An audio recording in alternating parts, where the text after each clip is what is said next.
मेरा मन ऐसा कोई नहीं था कि मुझे इसी लाइन में आना था। मैं तो पढ़ाई कर रहा था, लेकिन मुझे गाने की और सुनने की खटक लगी। स्वर्गीय श्री कौशिंद्र खदानाथ जी और ऋषिपाल खदानाथ जी की रागनी सुनकर मुझे सुनने की खटक लगी पहले, और सुनते सुनते पता नहीं इस लाइन में कब आ गया मैं। आपको जो रागनी थोड़ी सी सुनाऊंगा वो रागनी महाभारत से ही है। मुझसे ज्यादा पापी बैठे अरे इस यज्ञ में ब्रह्म ज्ञानी, छोटा सा एक दोष मेरे में, आंख मेरी है कानी, मुझसे ज्यादा पापी बैठे। हमारे पापा खुद गाते थे, तो हमने अपने पापा से ही सीखा, तो ज़्यादा हमें संघर्ष करना नहीं पड़ा। भाई बेटियों को बढ़ावा दें, क्योंकि बेटी बहुत नाम रोशन करती है, आजकल लड़कों से ज़्यादा हैं बेटियां। तो भाई मैं तो सभी जितने भी हमारे देशवासी हैं सभी से ये कहना चाहूँगी, बेटियों को जितना हो सके भाई ज़्यादा से ज़्यादा सपोर्ट करें। अवसाद की ओर बढ़ने का उनका कारण है, देखिए आजकल के हाल कहूँ क्या इन लड़की लड़कों के, हाथ में ले मोबाइल चलते देखे सड़कों पे, देश का हाल क्या होगा, करो कुछ ख्याल क्या होगा। सर सबसे पहले आप अपना नाम और परिचय बतलाएंगे। जी, मेरा नाम तरुण बालियान है और मैं गांव सादीपुर जिला अलीगढ़ का रहने वाला हूँ। अलीगढ़ से हो? जी। तो सर ये बताइए, रागनी में आपका मन कैसे बना है कि मैं रागनी की दुनिया में उतरूं? मेरा मन ऐसा कोई नहीं था कि मुझे इसी लाइन में आना था। मैं तो पढ़ाई कर रहा था, लेकिन मुझे गाने की और सुनने की खटक लगी। स्वर्गीय श्री कौशिंद्र खदानाथ जी और ऋषिपाल खदानाथ जी की रागनी सुनकर मुझे सुनने की खटक लगी पहले, और सुनते सुनते पता नहीं इस लाइन में कब आ गया मैं। और थोड़ा बहुत ये गाना बजाना बस चल रहा है आपके बीच। एजुकेशन क्या है आपकी? एजुकेशन तो मेरी थोड़ी है, वैसे मैंने नीट क्लियर कर रखा है। जी। तो कितनी उम्र हुई आपकी? उम्र मेरी 22 साल। 22 साल। जी। तो जैसे आप रागनी की दुनिया में आकर के उतरे हैं, आपके परिवार को कैसा लगा? पहले तो परिवार वालों ने सपोर्ट नहीं किया था, लेकिन बाद में अब सब बहुत खुश हैं। बहुत अच्छा लगता है सबको जब उनके सामने बड़ाई होती है। अच्छा, आपके परिवार में कौन कौन लोग? मेरे परिवार में मेरे माता पिता हैं, मेरे भाई भाभी हैं, एक भाई एक भाभी, एक भतीजी और 2 बहनें, उनकी शादी हो गई। अच्छा, आपके पापा जी का व्यवसाय क्या? मेरे पापा किसान। जी। तो एक रागनी की दुनिया में जब आप उतरे हैं जी, तो एक रागनी का एक प्रसंग आप जो आपको याद हो उसे सुना सकते हैं। रागनी का प्रसंग जी, या रागनी? रागनी से जुड़ा हुआ।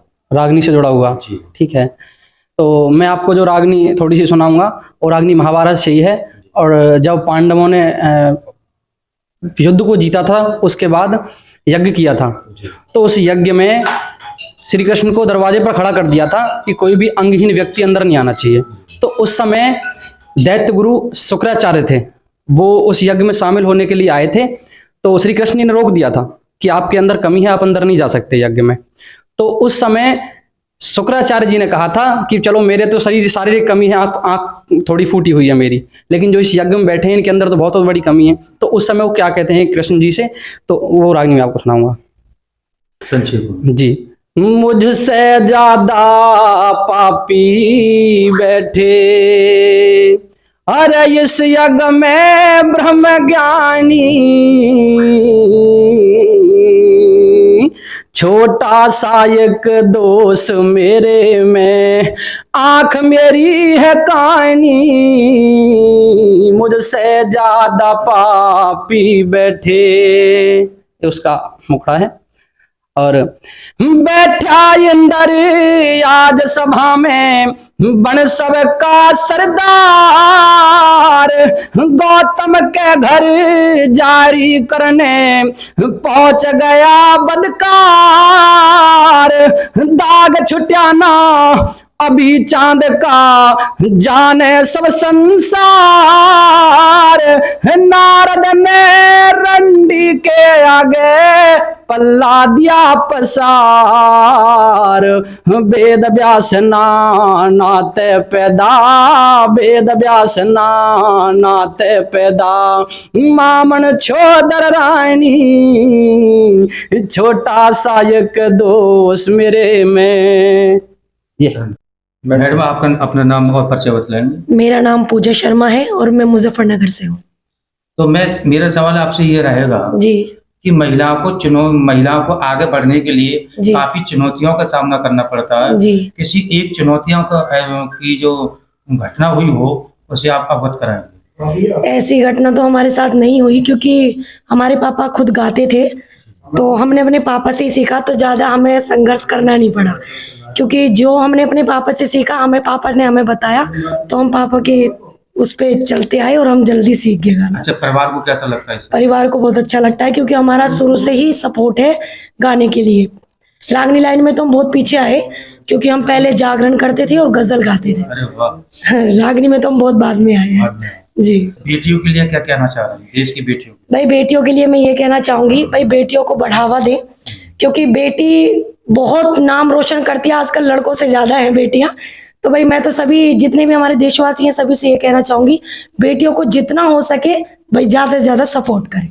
सर, सबसे पहले आप अपना नाम और परिचय बतलाएं। सर, मेरा नाम रामपाल व्यास है और मैं गजरौला जिला अमरोहा से बिलोंग करता हूं, और मुझे यहाँ के चेयरमैन साहब द्वारा और जो यहाँ के अधिशासी अधिकारी हैं श्रीमती गार्गी त्यागी जी, उनके द्वारा आमंत्रित किया, तो मैं आप लोगों के दर्शन करने हम लोग भी यहाँ आ गए हैं। गजरौला से जो अधिशासी अधिकारी रहकर जी, हमारे यहाँ अधिशासी अधिकारी हैं, बहुत ही अच्छी। अच्छा कार्य कर रहे हैं। हाँ, उनका इतना अच्छा कार्यकाल रहा है कि उनके समय के कार्यकाल की तो कुछ पूछो मत, वो तो एक अपने समय की एक नजीर रही, उदाहरण रही। तो मैं आपसे पूछना चाहता हूँ, जी सर, इस रागनी में आप रागनी के कलाकार हैं, कितना समय हो गया? रागनी के कार्यकाल का जो समय है हमारे गायन और वादन का, वैसे तो देखिए कोई पूरी उम्र कलाकार नहीं होता है, लेकिन फिर भी मुझे 15-20 साल इसमें हो गए। तो आप रागनी के माध्यम से जी, किसी इतिहास के बारे में आप व्याख्यान कर सकते हैं। अच्छा, देखिए आज हमारा जो देश है, हम वास्तविकता में चूँकि गुलामी की तरफ बढ़ते जा रहे हैं, हमने अपने उन संस्कारों को छोड़ दिया है, इसलिए पुनः हमें अपने संस्कारों की तरफ लौटना होगा।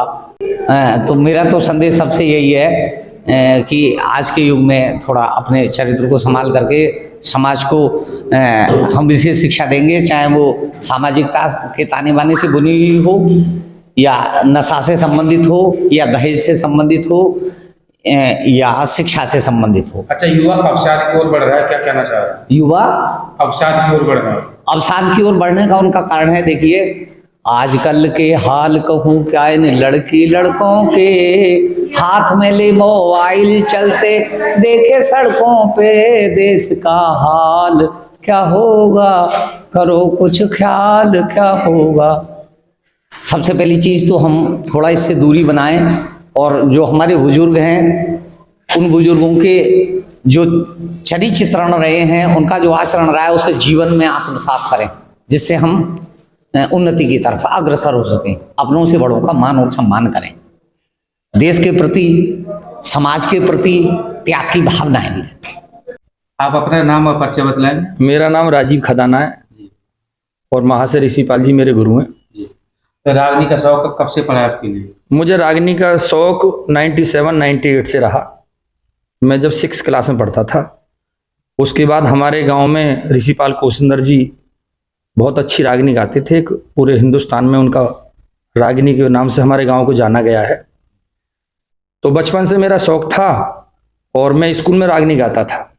एक दिन ऐसे ही महाशय जी बाहर जा रहे थे, मेरे पिताजी और ऋषिपाल जी साथ ही शिक्षा लिया उन्होंने कहा महाशय ये लड़का हमारा जो है रागनी गाना चाहता है। तो महाशय जी उसी दिन मुझे हाथ पकड़ के बोले इस लड़के को हमें ही दे दो। तो मैं उस दिन चला गया, मेरा रागनी का सफर रहा, रसिया भी गाए मैंने। उसके बाद में थोड़ा शिक्षा में, क्योंकि पिताजी टीचर थे गांव में, शिक्षा में थोड़ा सा डिस्टर्ब आने लगा। पापा जी बोले भाई अब पहले शिक्षा होगी, बाकी रागनी बाद में होगी। कुछ गांव की ऐसी राजनीति रही जिससे कि रागनी में ब्रेक लेना पड़ा। लगभग 18 साल मैंने रागनी में ब्रेक लिया। उसके बाद मैंने जगराते माता रानी के भजन गाने शुरू करे, और अब दोबारा मन में एक ऐसी उमंग कोशिंदर जी के जाने के बाद ऐसी उठी है उनका गुरु का कि भाई कम से कम गुरु तो नहीं थे कोशिंदर, मेरे साथी कलाकार थे, आप गुरु भाई थे मेरे। और मन में यह आया कि कम से कम इतना तो करें कि गांव का नाम रागनी के नाम से जाना जाए आने वाले समय में भी। तो अपना उसी लिए शौक के लिए गा रहे हैं और अच्छा लगता है कि लोग परिचय देते हैं और अच्छा लगता है, गांव का नाम होता है। और आज हम गांव खदाने के नाम से जाना जाते हैं, उस मट्टी से पैदा हैं, जन्मभूमि से, ये भी हमारे लिए गर्व की बात है। अच्छा सर, मेरा आपसे एक सवाल रहेगा कि श्री कृष्ण भगवान अर्जुन के लिए उपदेश देते हैं, तो क्या देते हैं रागनी के माध्यम से? दो लाइन आप बता दो। श्री कृष्ण भगवान अर्जुन के लिए गीता उपदेश देते हैं। श्री कृष्ण भगवान अर्जुन के लिए देते हैं कि इस धरती पे ना कोई अमर है और ना कोई, मतलब हमेशा कोई जिंदा नहीं रहेगा। ये आत्मा है, ये आत्मा कभी ना मरती है और ना कभी जीवित होती है। ये केवल रूप धारण कर लेती है और अपने और पराये का बोध बताते हैं कि भगवान श्री कृष्ण अर्जुन को दिखाते हैं अपना जो विष्णु अवतार है, उसमें बताते हैं कि वास्तविकता तो यह है, जब उसको ज्ञान कराते हैं अर्जुन को, तो उधर चारों तरफ वो देखते हैं तो सब में कृष्ण कृष्ण नजर आते हैं। तो उनको यही बताते हैं कि जन्म मरण का तो केवल एक सिस्टम है, बाकी आत्मा अजर और अमर है। अच्छा, यहाँ कोई किसी का नाता नहीं है, सब अपने हैं और कोई भी अपना नहीं। तो सर, आपने रागनियां किन किन पूर्वजों पर, कितने इतिहासों पर लिख चुकी हैं और कुल कितनी रागनियां तो मैंने कभी नहीं लिखी, लेकिन मैं भजन लिखता हूँ खुद, मेरे गाए हुए लिखे हुए खुद भजन भी हैं। और मैंने आपको जैसे कि बताया, 18 साल का गैप होने के बाद दोबारा कोशिश ये कर रहा हूँ कि मैं रागनी गाऊं। बाकी तो मेरा ऐसा नहीं है, मैं भजन बहुत अच्छी तरह से गाता हूँ, भजन लिखता भी हूँ। लेटेस्ट अपडेट के लिए हमारे चैनल न्यूज़ इंडिया फर्स्ट को लाइक, शेयर एंड सब्सक्राइब करें एंड यस, बेल आइकन को प्रेस करना ना भूलें।